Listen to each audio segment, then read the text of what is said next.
So good afternoon. This session and the next one are going to cover important foundations of the theory of argument protocols. And these foundations or building blocks are interesting in their own right, and they're also crucial to the argument protocols that have been implemented. In this session, I'll focus on the interactive variant.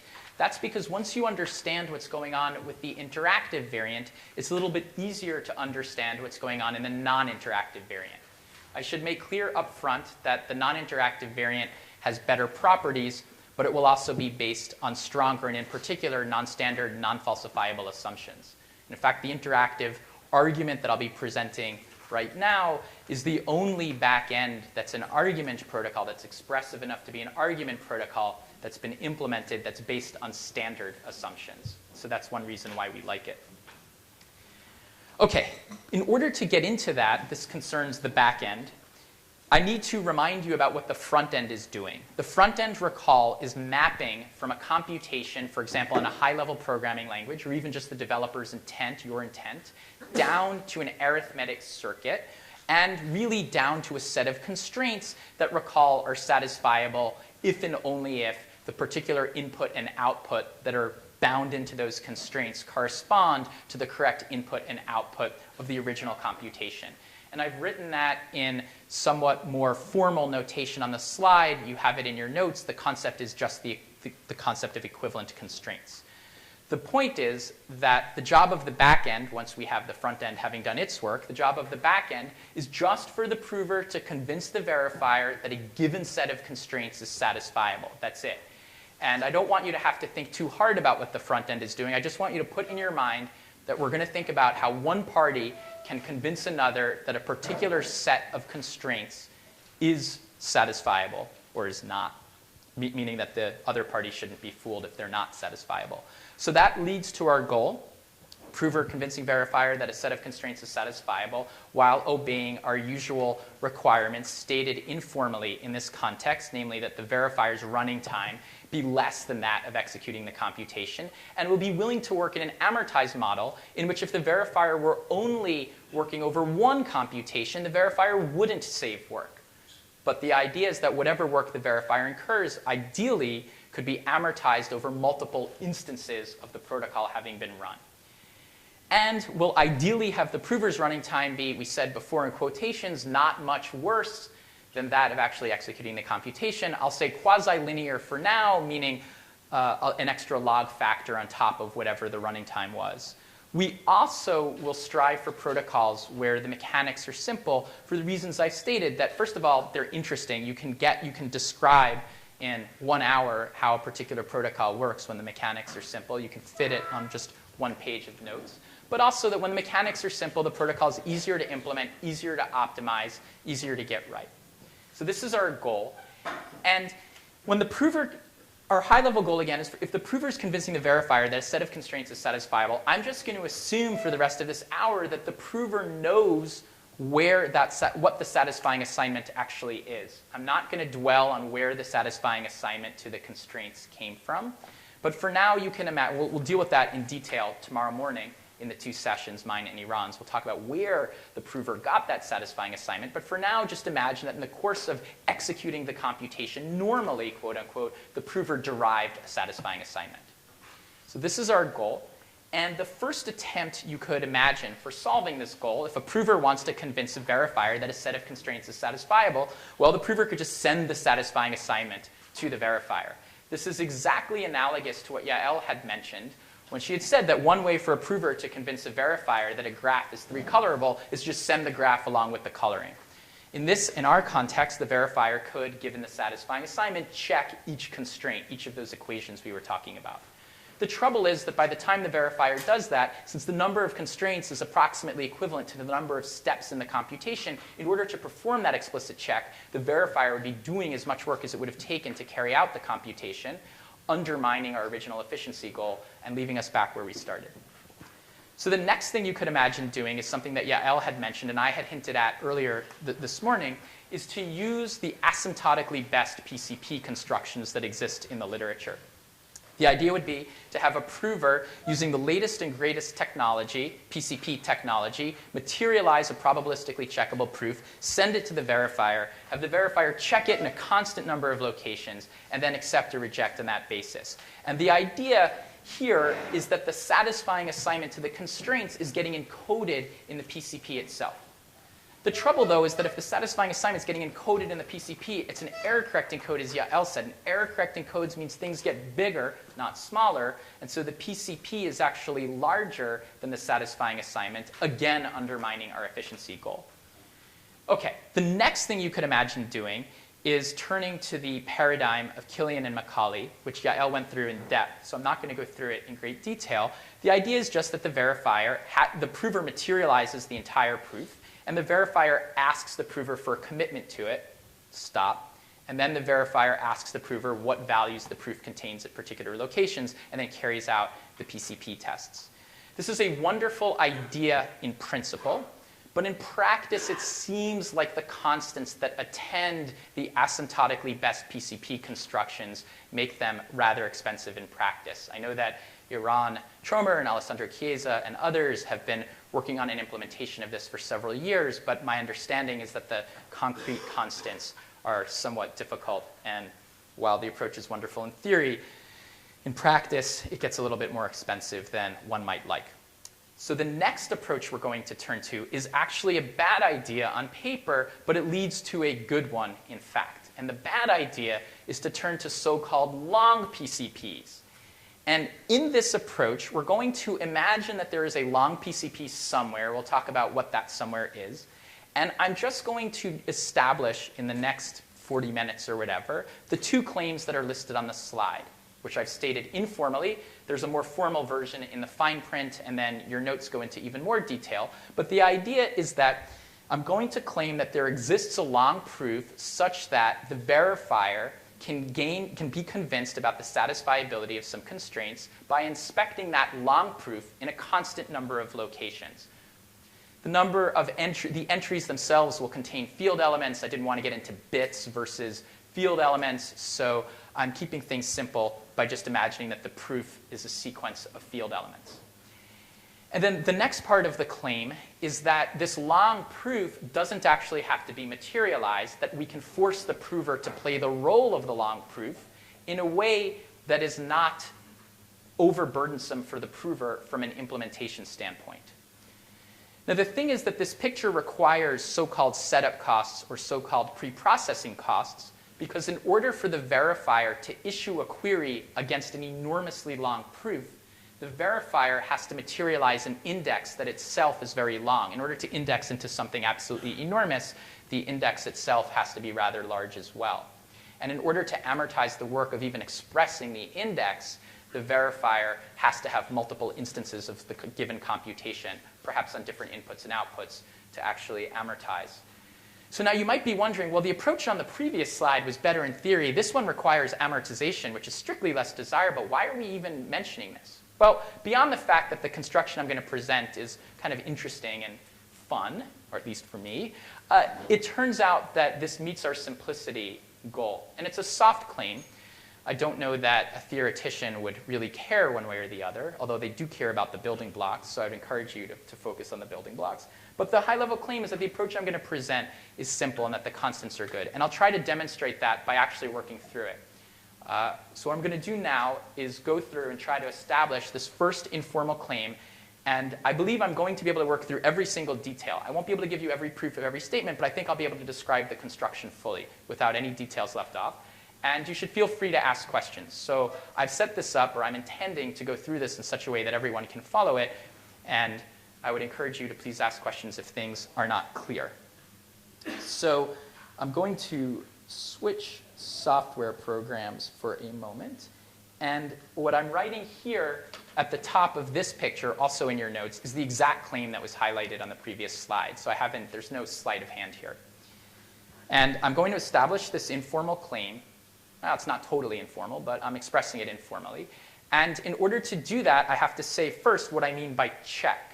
So what I mean by check is what we meant from before, namely that if C prime is satisfiable, we're going to have to say that there's a proof let's say some string pi, which we won't really, we'll allow this to be I said bits before, we'll allow this to be some arbitrary string. There's a string pi such that the probability that the verifier accepts pi equals 1, and if C is not satisfiable, then for all proofs, the probability that the verifier accepts should be less than some epsilon.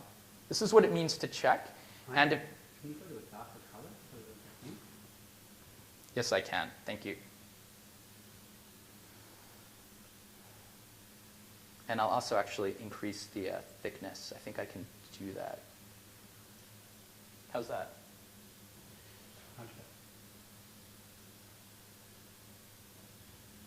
Okay. Can people see? All right.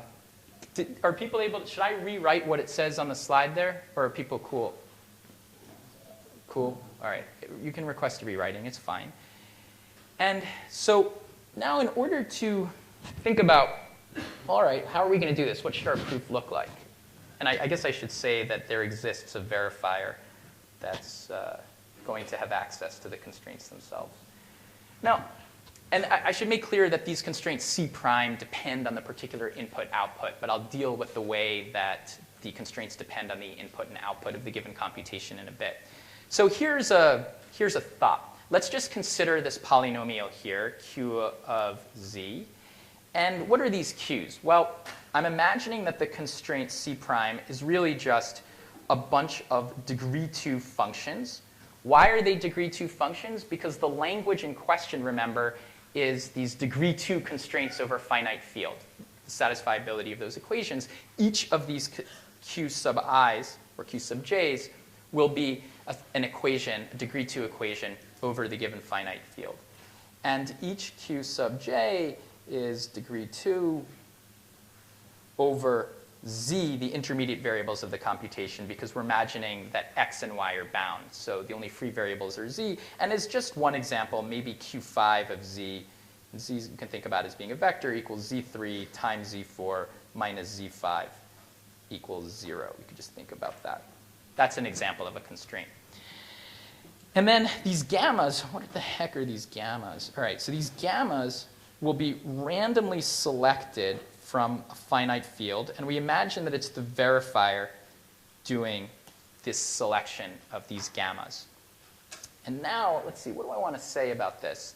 Well, I claim that once you've written down this polynomial, you have a bellwether that is an indication, a signal about whether the constraints are satisfiable or not. And that's because if at some capital Z, a particular assignment little z satisfies the constraints, then I claim that over all random choices over gamma, and in fact, for notation, let me notate the Q with a superscript gamma to indicate that this Q is really a random variable. It's not just some polynomial, it's a random variable that depends on the verifier's random choices. I claim that over that choice of gamma, the probability, oops, I don't want V, the probability that Q, no, that's also wrong. Sorry, I blame jet lag. All right, so I'm going to ask you for volunteers for why these statements are actually true.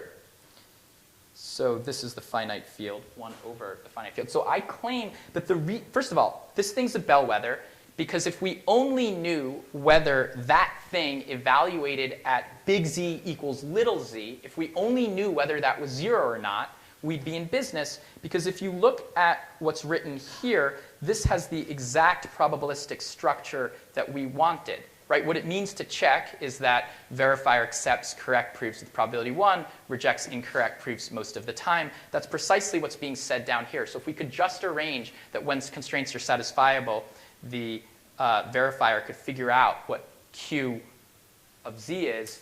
Sorry, let me take that back.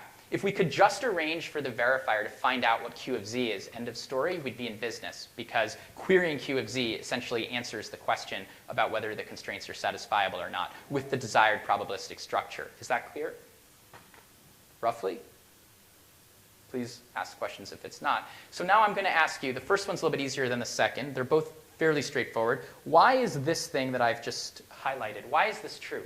Why is it true that if big Z equals little z, and I should make clear that this thing here is just my notation for little z. That might be a little confusing. So that's just how I write little z's. Does that clarify? Okay. So why is it true here? Maybe I'll write this as little z. There we go. Now it's consistent. Why is the first thing true, and why is the second thing true? You don't have to answer both at once. By the way, in my classes, I call on people all the time. You can imagine that the students love this, but it does, have its benefits. I could call on someone. Yeah. Oh, you're like my. Yeah. Okay. You're always. Q of gamma is considered dependence of gamma. It is a linear function of gamma, and it's a linear map between the vector space and the one-dimensional vector space. Okay. I mean, there's a potentially easier way to see it. If big Z, if little z satisfies the constraints. The first one is true. If z is equal to z, then Q is just the sum of zeros, because Qj of z is equal to 0 at every point, and it's just 0. Right. What it means to satisfy the constraints is that all of these constraints are equal to 0. And so if little z satisfies all of those equations, then all of these Q sub j of little z's are themselves going to be equal to 0. That's what it means to satisfy constraints. And multiplying by gamma doesn't change that. That's what you're saying. OK. Right? So now that you know that, why is the second thing that I've highlighted true? Yehuda. Just fix one equation which doesn't equal 0 and you have a random label. Right. If big Z equals, if little z doesn't satisfy C prime, then we know that for one of the constraints, let's label it J prime, that one is not equal to 0. And then from there, you can figure out that the only way that their sum is going to equal 0 is if the verifier got extremely unlucky. If the verifier happened to choose the value of gamma j subprime, the one value in the entire finite field that would make this random set, or this random sum equal 0. And you can work that out for yourselves. I claim that the probability that the verifier is unlucky enough to have this random variable equal 0 in the event of a non-satisfying assignment is exactly equal to 1 over the size of the field. Are we cool? Are people with me? How many people have seen the so-called ALMSS linear PCP or Hadamard PCP construction, the first half of ALMSS? Raise your hand if you have. OK, that's what we're doing here. And if you have not, well, you're going to see it, ideally. OK, so I'm going to move on, but it's important for you to remember that I've constructed a random variable with the randomness is coming from the verifier that's equal to 0 all the time if the constraints are satisfiable, is equal to 0 almost none of the time if the constraints are not satisfiable when evaluated at the given satisfying assignment. OK, let's move on. So I now claim we were interested in evaluating Q of, let's rewrite this. We were interested in evaluating Q of little z to find out whether it was equal to 0. Wouldn't it be wonderful if the verifier had an efficient way to find out whether Q of little z is or isn't equal to 0? So I claim that this can actually be evaluated with just 2 queries to a correctly constructed proof oracle. So in order to see that, I'm going to rewrite this as, and I'll tell you where this is coming from in just a moment. I need to do a little bit of writing. All right, so first of all, the outer product of 2 vectors is just all pairs ui vj, right? So it's just, you take 2 vectors, take all possible pairs, put them in a matrix or a vector. That's the outer product. The inner product of 2 vectors is, I guess all of you know, just the sum of all of the components up through the length of the vector. So what I'm depicting here, these lambdas, lambda 2, lambda 1, lambda 0, will depend on the structure of the Q sub j, but not little z. Lambda 0 may further depend on the little x and little y.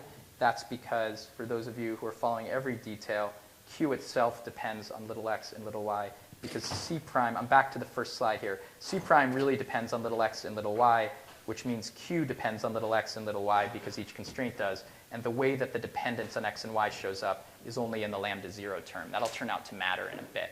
But if you don't understand what I said for the last 30 seconds, don't worry about it. So now a question for you, again, trying for active learning. Why is it the case that I can write Q of z, this random variable, why can I write it in this form? And I think I've given you all of the notation that you need to understand what the form is, although it may take a few minutes to digest it. Oh, so can I call him? Yeah. But it's degree 2 variable. It's degree 2, and what was the thing you said after? In Z, so it's... Yeah, exactly. Because each of these Q sub j's is of degree 2, which means that if we collect like terms, rewrite everything, sum differently, then effectively we're going to have a sum of zi, zj terms for all of the zi, zj that are part of this system of equations, as well as a bunch of linear terms. And what the coefficients on those are is governed by the structure of the Q sub j, as well as the particular choice of gamma. So exactly, thanks. Now, knowing this, this raises the question, what should the proof oracle actually look like? And I claim that, and this is just the insight of ALMSS, this is nothing I did, that the proof oracle will be enormous. It will be all possible inner product evaluations for each of these two vectors. And so one way to think about this is that pi1 here equals an enormous string that's of length field size to the n, and pi2 is even worse. Pi2 is an even bigger disaster. I mean, I was pretty embarrassed about pi1, but next to pi1, or sorry, next to pi2, pi1 looks positively encouraging. Okay, so pi1 and pi2 are what's known, I guess I should write this down, Hadamard code words. They're a way of taking a given vector, in this case either z or the outer product of z with itself, and blowing up the vector into an enormous string by representing the vector not as the vector per se, but as the vector dotted with every vector that's of the same length in the given field. So then, quick question. I think this should be pretty straightforward, but why is it the case that if the proof is constructed as I've written on the slide, and we know that Q has this form, why is it the case that the verifier could, if it had access to pi1 and pi2, why could it evaluate the random variable with only 2 queries? Yeah, did you raise your hand? Are you annoyed I called on you? Do you want to answer? Because you can break a query into 2 parts. Yeah, so what's the first query? Good. What would the first query be? It wouldn't be anything. It wouldn't be anything. We have enough notation to answer the question precisely. What should the queries be? Just to make sure we're all on the same page, which we might not be. Any?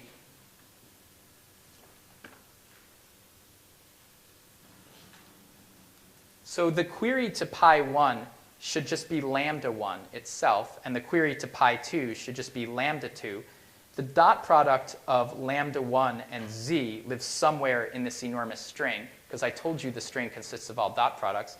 And the dot product of lambda 2 and z times z lives somewhere in this enormous string in pi2, because again, that consists of all dot products. If people are not following, I definitely appreciate a question, even if it's just, what are you talking about?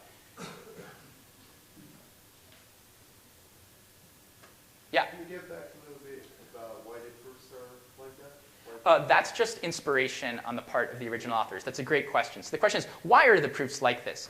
And the answer is, that's the idea. I mean, what's going on, the deep observation is that these proofs need to be a redundantly encoded version of the satisfying assignment. You need that in order to have the right kind of query structure.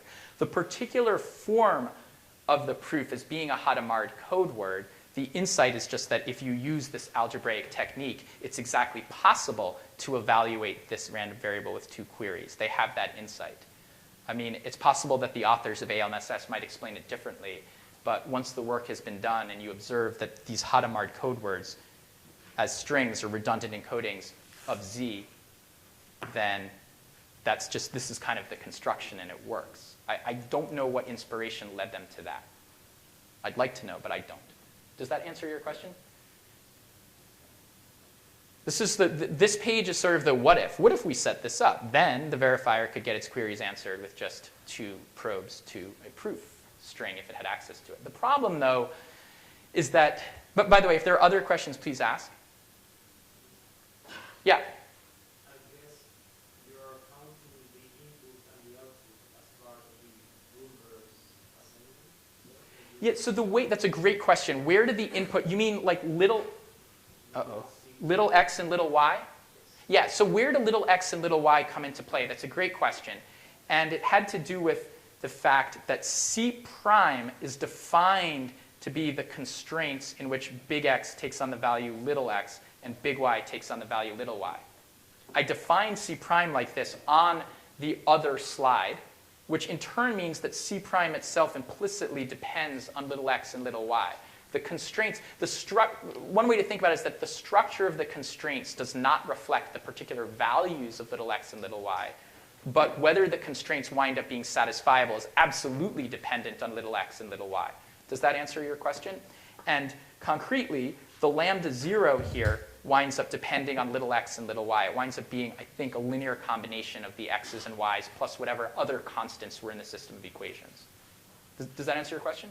Okay. Yeah? You still have amortizing the cost basically producing these lambdas because computing them is as difficult as is around the same size of C time. Perfect. But Yes, you're totally right. it looks like this is something you cannot recycle. You cannot, what was the verb? Recycle. You can recycle them for the precise reason that only lambda 0 depends on x and y. So keep your question.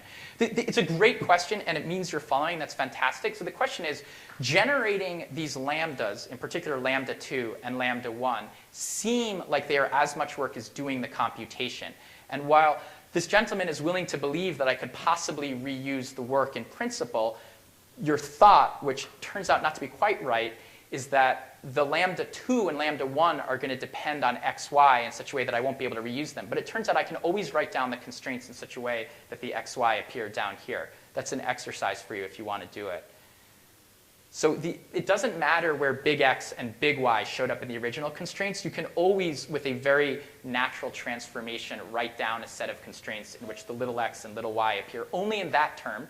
And given the query procedure that we're going to come up with in the next few pictures, that's enough to reuse the work of generating lambda 2 and lambda 1. Does that answer your question? Not entirely, because another concern is that because if I'm analyzing it, then maybe my adversary has already seen lambda 1, lambda 2, and lambda 0. Great question. Yes. So the particular form of the amortization will depend a lot on whether we're in the interactive version and the non-interactive version. The interactive version, the adversary doesn't get to see anything. You batch all of the verifications. That's great. We'll get to that in about 15 minutes or so. Thank you. OK, so let's move on. The only reason we have any more slides as part of this picture is that the proof oracle might not be correct. And an adversary who happened to construct a proof oracle might have done so incorrectly. So let's deal with that issue.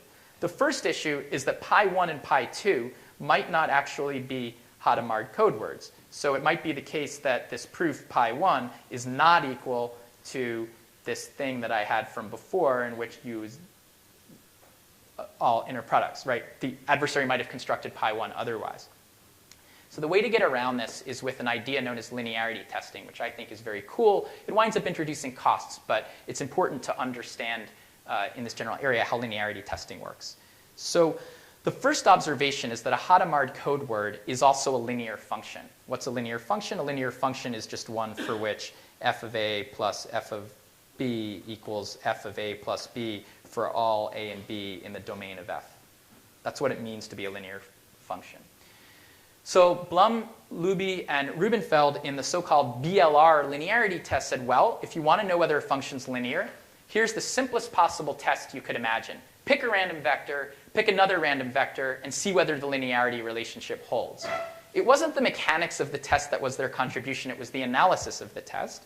So the BLR test basically says, choose, I'll choose A and B randomly from the domain of F, and then just check whether f of A plus f of B in fact equals f of A plus B. Okay.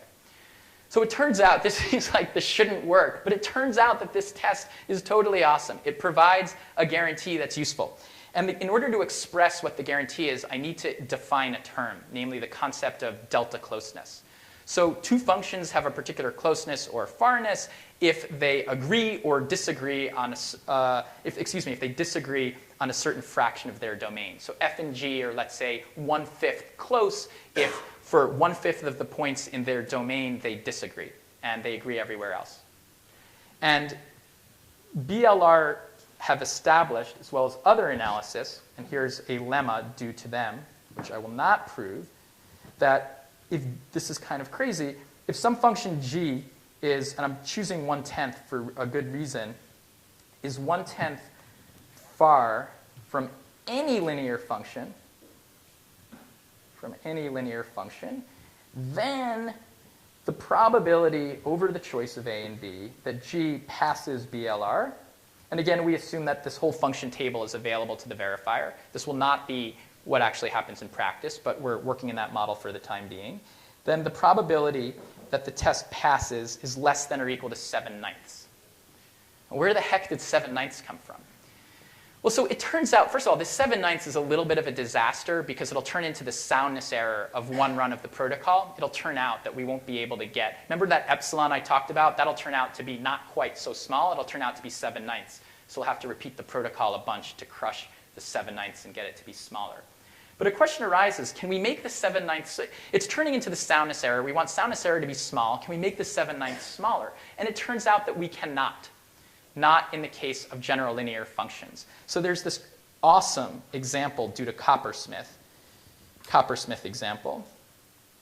Let's say f is a function from the integers to the integers. I've now overloaded z, but maybe with some extra pen strokes I can fix it. So it's a function from the integers to the integers in which the function, I don't know how this person thought of this. I mean, these people are, 7 orders of magnitude more advanced technically than I am. It rounds numbers to the nearest power of 3. So f of u now becomes 3k. So basically, you take a number, you say, what's the nearest multiple of 3, and round the number to that multiple. Okay, this is not a linear function at all.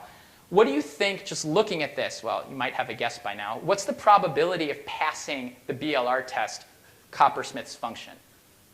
Any thoughts? You can do this very quickly. There's only 9 possibilities because you can work mod 3 and there's only 2 numbers, so you can, right, for the linearity test. So you can work out what the case is for all 9 possibilities when you think about this in mod 3. Anyone know what the probability is of passing this test if you're Coppersmith's function?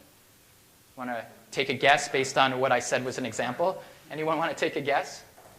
7/9, yes. So Coppersmith's function, it turns out, so this pen is not working, which is, okay, good. Coppersmith's function is 2/3 far from linear. The closest linear function is the identity function. And Coppersmith's function is nowhere close to the identity function. It's 2/3 far from linear, and yet it has a 7/9 probability of passing the test. And so this lemma, this 7/9 inside this lemma is tight. You can't get it lower. If you tried to claim it was less than that, 6/9, I would say, well, what about Coppersmith? And you would say, oh, I guess it isn't 6/9. Okay, so the next thing, we're going to do some linearity tests. I'll put this all together in a bit.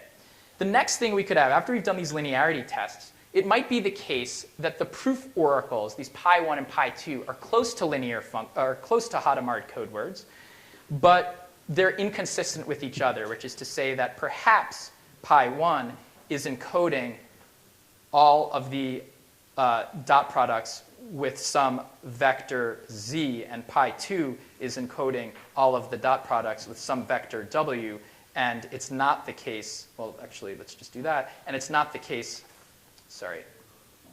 It's not the case that W equals Z times itself. You could imagine a prover doing that. So one needs another test. It's the so-called quadratic correction test, and it works like this. One is going to, I'm going to number these like this on purpose. Let's take two queries that are selected at random from the domain of pi 1, and in particular, that's the field to the n. And let's take Q9, select it randomly from the same domain as pi 2. So I've just created 3 random vectors. This all counts as part of the verifier's randomness. This will be things that the verifier has to amortize. And here's the test.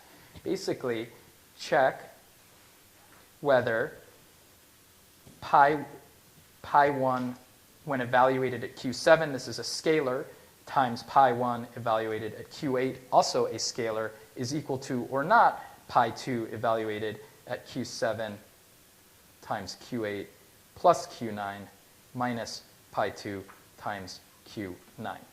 This is the so-called quadratic correction test. And I'm going to write down a lemma, which I will not prove, but as an exercise, you can prove it. You have enough information to prove it at this point. So the lemma is that if pi 1 is 1/10 close to some other pi 1 that is pi 1 tilde that's linear, and pi 2 is 1/10 close to some other pi 2 that is linear, and the probability over the random choice of all of these q's of pi 1, pi 2 passing the quadratic test, I'll just call this the QT, passing the QT is greater than, what is it? 2. Okay, I claim that if these hold, then pi 1 and then pi 1 tilde and pi 2 tilde are consistent. And what I mean by consistent is that W here does in fact equal Z times Z. This is a lemma. You can easily, I won't say easily, you should be able to prove this for yourself. It's a good exercise to ask yourself what work the Q sub 9 is doing, because you may wonder about that, and the answer is in the issue of 1/10 closeness, which you can go back and prove as a lemma. I have notes in the handout. Those notes will allow you to work through these exercises. So I hope you don't have to feel like you have to write down every last thing.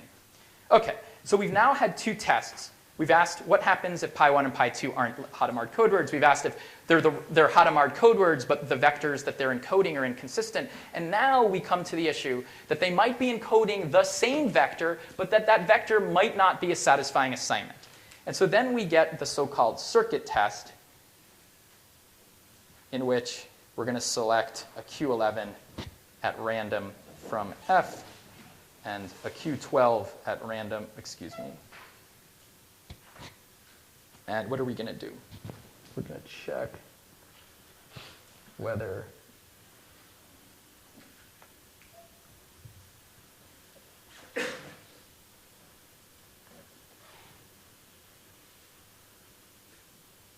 okay, so the lambdas come back.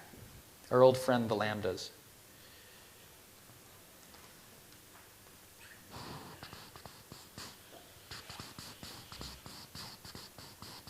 Okay. And so this is the so-called circuit test. It's a self-corrected test.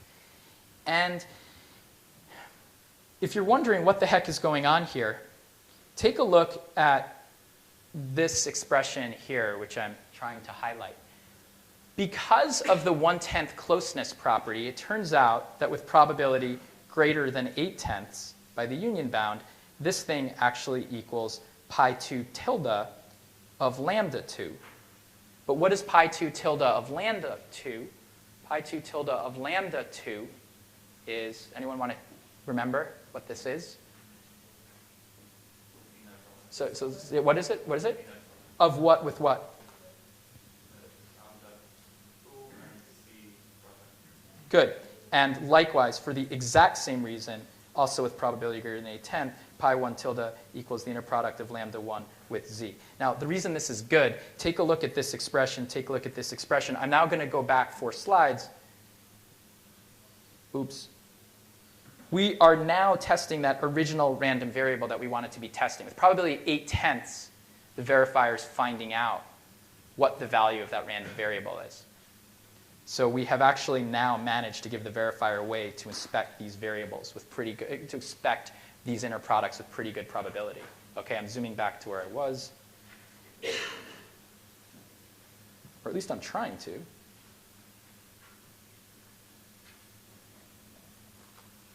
Oops. Sorry, this thing's going in a...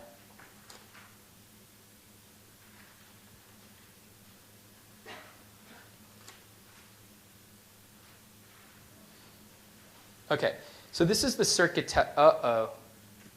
This thing, I think, has buffered up a bunch of my strokes, and it's just now applying them. But, yeah. This is the problem we should all be working on, right? No, I'm just kidding.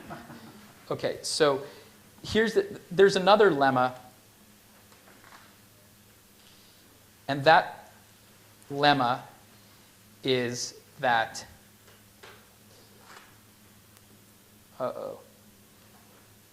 I'm going to let the pen calm down for a moment, and I'm just going to state the lemma. It's in your notes anyway, and leave it as an exercise. So this lemma is that if pi 1 and pi 2 are 1/10 close to linear functions pi 1 tilde and pi 2 tilde, which was the same precondition that we had on the previous slide, and furthermore, it holds that pi 1 tilde and pi 2 tilde are consistent with each other, and furthermore, it holds that the probability of passing the circuit test has a certain lower bound, which looks something like the previous lower bound, then the constraints are satisfiable.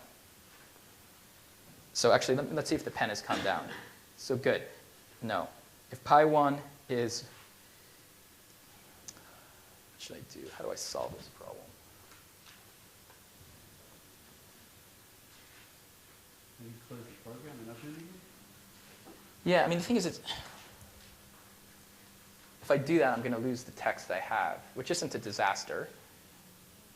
It doesn't save it. Actually, that's not true. It does save it. Maybe...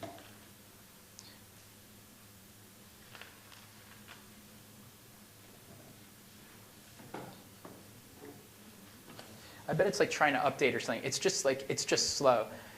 I don't know. I'll close it and try to open it.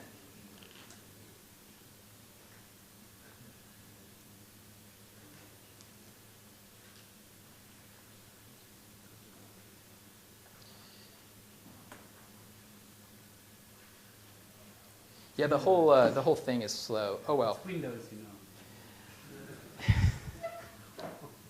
Oh, I opened the wrong pieces. Okay. All right. So let's try. Nope. Nah, it's a lag. I mean, I'll write it out. I think I can write it out. If pi 1 is 1/10 close to pi 1 tilde, and pi 2 is... Oh, display driver stopped responding. It's recovered. That, you know, I hope that was cathartic, and now and it got that out of its system. Yeah, the problem with the paperboard is I'm gonna not. I don't know if I'll be able to.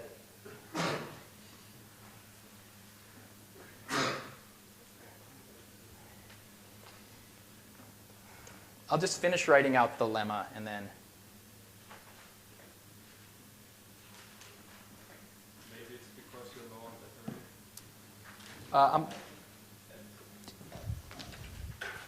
You're totally, that's an interesting point. I thought I was plugged in. Thank you. Good. Plug it in. Okay. Thank you very much. I really appreciate that. Not a fair appreciation.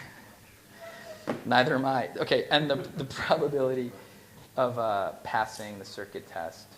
Thank you very much. This is greater. Again, 4/10 shows up, and now 1/1/5.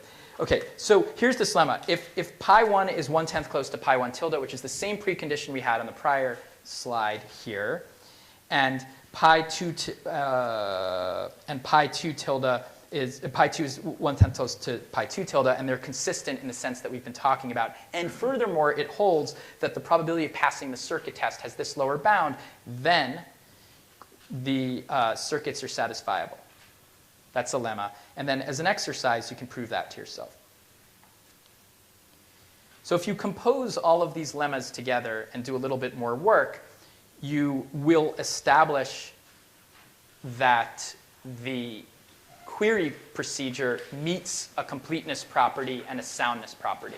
So what I've listed at the top of the slide are the precise properties we wanted from the first slide. This is exactly what we wanted. If the constraints are satisfiable, then overall possible query choices the verifier accepts. If the constraints are not satisfiable, then there's an error bound. Now in this case, the error bound's higher than we want, but we can still drive it low by repeating the protocol.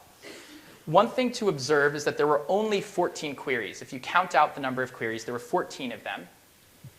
Each of them was rather long, which leads to the point that those queries were rather long because they were those queries can be thought of, and I foreshadowed this earlier, those queries can be thought of as indexes into an enormously long string. And we'll deal with that issue in a moment. But for now, I just want to make clear that the first of our informal claims from a while ago has been established. We've shown that there's a way for a verifier to check the satisfiability of degree 2 constraints, namely the constraints that are part of that quad constraint language, by making only 14 queries. And even though it seems like there's some moving parts, this is actually a fairly simple protocol as these probabilistic check protocols go. So I claim that the mechanics were simple. In terms of definitions, there's two terms I should define. A linear PCP is a PCP for which the correct proof can be represented as a linear function. That is either a Hadamard code word, encoding of a vector, or equivalently as a function that is the dot product of the vector with the argument to the function. Those are equivalent notions. Every linear function means that there's a vector underneath it. A Hadamard PCP can be thought of as a Hadamard code word. There's a little bit of confusion because there's a particular Hadamard PCP in the ALMSS paper. And this is an example of a Hadamard PCP. And the example in their paper is the one that we just went through. I simplified it a little bit, but not much. So we've just gone through the ALMSS Hadamard PCP, but the point is there are other Hadamard PCPs. As we'll see, I think Iran will actually demonstrate one. All right, so let's move on. One issue that we had, and this brings us from informal claim 1 to informal claim 2. We were presuming so far that the verifier had access to an exponentially long string, this proof. And that's crazy, right? We can't ask the prover to materialize something that's exponentially long. So this raises the question, how can we get the prover to play the role of an exponentially sized PCP? And for this, we're going to turn to a very elegant insight of Yishai, Kushelevitz, and Ostrovsky. This was that paper that I mentioned this morning. Essentially, the observation is that PCPs that have this form are indeed linear functions, and that there's an implicit representation of a linear function that's much shorter than that exponentially large table, namely the underlying vector. And so why don't we just come up with a way, this is the question asked by their paper, why don't we just come up with a way whereby the prover can materialize that vector but not materialize the huge table, and then when the verifier makes its queries, at that point the prover materializes the slices of that huge table that it needs in response to the queries, and then sends them to the verifier. This is the program or the idea of Yishai, Kushelevitz, and Ostrovsky, and I'm going to go through how it works right now. I think that the mechanics are simple enough that I think I can get through it. The idea is that the verifier is going to use additively homomorphic encryption to make the prover commit to a function of this form. So additively homomorphic encryption, what is that? It's an encryption scheme or linearly homomorphic encryption where given the encryption of two ciphertexts, so I'll just say given the encryption of two ciphertexts A and B, you can compute the encryption efficiently of the sum of A and B, or whatever the operation is. And furthermore, given the encryption of A and some element C that's contained in the field, we'll assume plain text elements are in the field, then we can compute the encryption of A times C. This is important. So, IKO, take this as a given, and then ask the question, what how can we create a protocol based on this. And so I'm going to go through their protocol very quickly. The verifier is going to come up with some random numbers or random field elements that it will not tell the prover about. It will merely send them to the prover. And we'll just say that r sub I is contained in the field. The prover's job, given a huge vector of encrypted random elements, the prover is going to respond with one ciphertext. And if the prover is behaving, so S is supposed to be the encryption of the inner product of this vector R, all these vectors, with S. So just quick question, why do we assume that the prover has the ability to compute this inner product? Why do we assume this? Where did this come from? So, question, why? Yeah, the additive homomorphic, the AHE, the linearly homomorphic encryption exactly gives the verifier the ability, gives the prover's holding a vector. The prover then has the ability to take the dot product of any other encrypted vector and return the encrypted dot product, even though the prover doesn't know what these R's are. Now, let's assume that the verifier has some queries, I don't know, Q1 through Q14, and these are, of course, vectors that it wants to send to the prover. It's going to send those queries in plain text along with a consistency check, which will be formulated to be a random linear combination of those queries where the coefficients of the linear combination are themselves contained in a field, chosen randomly, also secret. The prover is going to respond, this time in plain text. There's no use of AHE anymore. The prover is going to respond by just applying its function, because the prover is assumed to have a linear function. But just applying its function, I'm sorry, I made a mistake. It'll respond with 14 different values and another value, and then the verifier checks, is it the case that B equals S plus the sum of the alpha i's times AI? And then, of course, if the prover behaved, A sub I should equal, I'll say A sub j should equal pi of qj, and likewise T should be pi, B should be pi of T. So what this is saying, don't worry too much about the notation, what this is saying is that the verifier just sends a bunch of queries that it has to the prover applies its linear function to these queries and sends them back. The verifier checks consistency. If these queries, if this consistency check holds, then the verifier regards the responses as having come directly from the prover's function. And recognizing that there were originally 14 of these queries, which are like the PCP queries, the verifier then includes a PCP checker to decide whether to accept or reject. And there's a nice modularity here where this thing is a linear commitment primitive. And ICAO developed this linear commitment primitive, subsequently improved but they'd come up with this linear commitment primitive and compose it with a PCP verifier. And what I've now put on the slide is the entire protocol. And I guess I should say that these pi's, that these values feed into the linearity test, the BLR test, the quadratic test, and the circuit test. And that's it.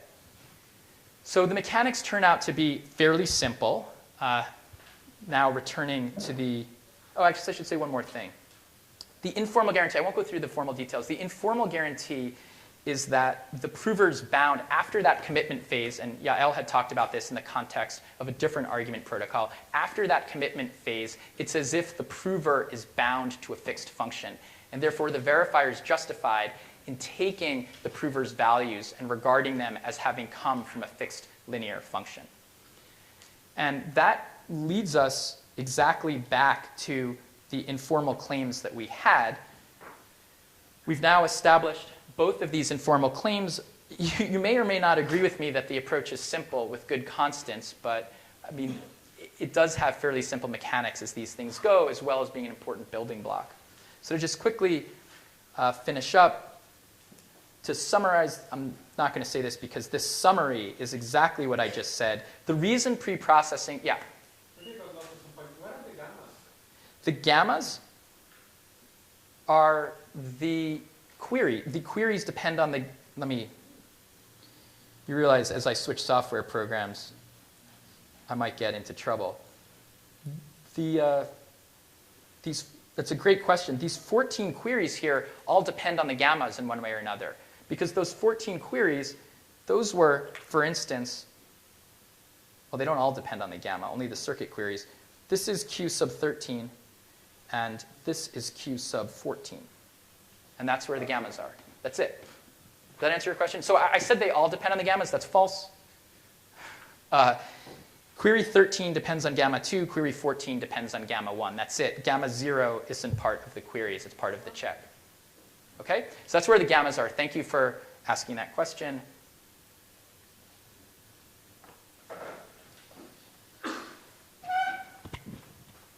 So issue with slide conversion here.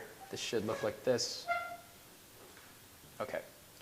So what we've shown is that a verifier can extract a commitment from the prover to a linear function that, in this case, is the Hadamard encoding of the satisfying assignment and the satisfying assignment times itself. The reason I claimed it achieved simplicity with good constants, it's been a rough week. And the reason that preprocessing is required is that the length of these queries is as big as the length of this vector, which is as big as the satisfying assignment, which, of course, in order for the verifier to save work, it has to amortize that work over multiple instances of the computation. Another huge issue here, which we'll be addressing in about 2 minutes, is that the prover's work is quadratic. Because even though the prover didn't have to materialize that huge Hadamard code word, it still had to materialize z times z, which is quadratically more work than we want the prover to have to do.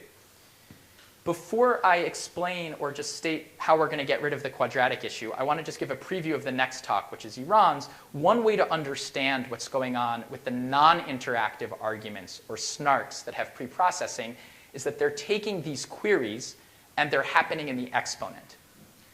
And there's an additional assumption known as, I guess, linear target malleability, that the prover is somehow hobbled. The prover is limited to only being able to do apply linear operations in the exponent or in ciphertext, which in turn means that that protocol can dispense with linearity testing, but at the expense of the stronger assumption.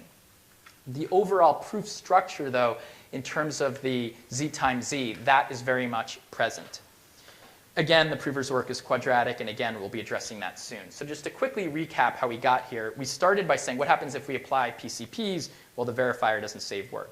What happens if we move to arguments or CS proofs? Great idea in principle. Constants seem unfavorable. Iran can tell you more about that. Why not arguments with preprocessing? Well, it's actually not a bad idea. They're pretty simple. It just requires the assumption of linearly or additively homomorphic encryption. And then if you're willing to hobble the prover further and make assumptions about what it can and cannot do, in particular non-falsifiable assumptions, then you can get a non-interactive protocol that doesn't even need the linearity testing. So let me just highlight these two and say that both of these works benefit from a further construction. And this should set up what Iran's going to talk about, the fascinating protocol of GGPR, Gennaro, Gentry, Parno, and Raykova. They're quadratic arithmetic programs. And I'm just going to redraw here what I had intended to.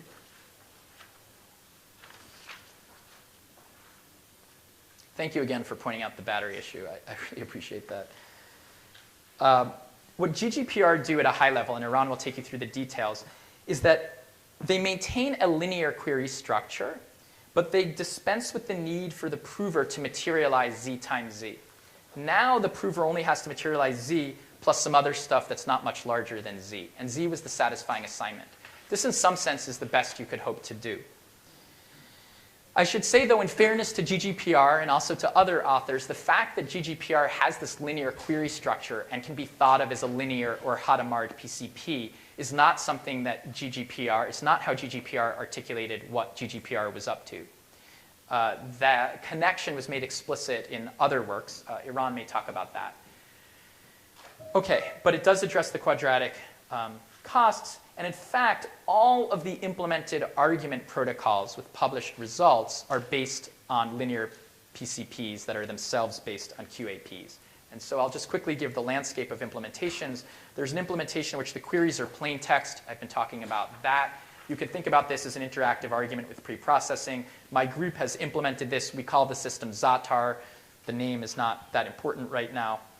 There's another implementation based on QAPs, first called Pinocchio, due to the authors of a subset of the GGPR authors, and then Iran and Alessandro and Eli Ben Sasson and Mandars Virza have another implementation of something that looks a lot like Pinocchio, also based on linear PCPs via QAPs.